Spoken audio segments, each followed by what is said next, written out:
As part of the contract negotiations, here's Bernie Sanders talking the about rail workers are asking for 15 paid sick days. This is not a radical idea. We are the only major country on earth that does not guarantee paid sick days. In Germany, workers are entitled to 84 weeks of paid sick leave at 70% of their salary. In Norway, workers are entitled to 1 year of paid sick leave at 100% of their salary.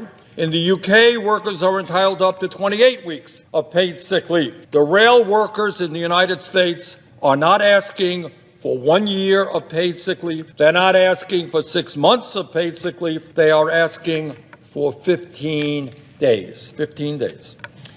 Now, the rail industry has said, as I understand it, that they just cannot afford to do that. Just don't have the money. They say it would cost too much money to provide their workers with any paid sick days. Just can't afford to do it.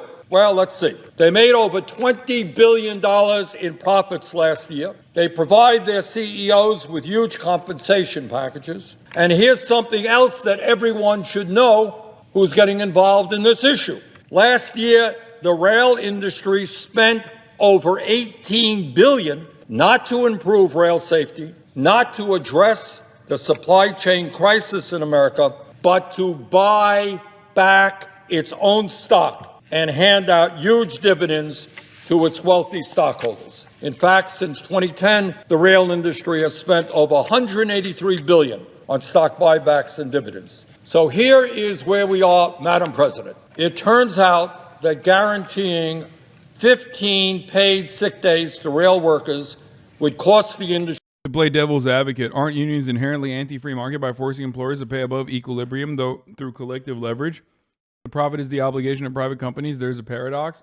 Not only do I want to nationalize this, and I want to throw you in jail for even trying to play devil's advocate in this circumstance. I mean, what you're describing is unironically another facility, a facilitation of the free market where workers themselves are not seen as like an unshakable commodity, but instead a force that has some bargaining power. I don't know why you think these guys are just like slaves, you know? You're buying them like bags of rice. Like you're buying their labor as though it's bags of rice. Econ textbooks have broken people's brains, dude. I swear to God. They literally just think like these aren't people like your dad, your uncle, your family members, but they're just robots. It's also additionally silly when we were talking about the railways, like the railroads, which is a fundamental plank of like our infrastructure. It is incredibly important for our national security. It's incredibly important for commerce to run, which is precisely why the government has to interfere. Like there is no free market. Not a single piece of the fucking railroad is at this stage created or even run by free market. It's the exact same thing. Like they took the government resources, they took the government money, and there's a private patina now on top of it, but it's still absolutely something that the government has to control. Industry, a grand total of $688 million a year.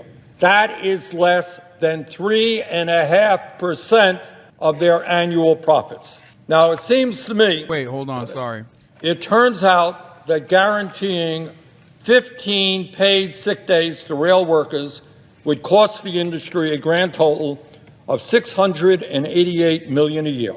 That is less than 3.5% of their annual profits. Now, it seems to me that if 4 major rail carriers can afford to spend over $18 billion a year on stock buybacks and dividends, please.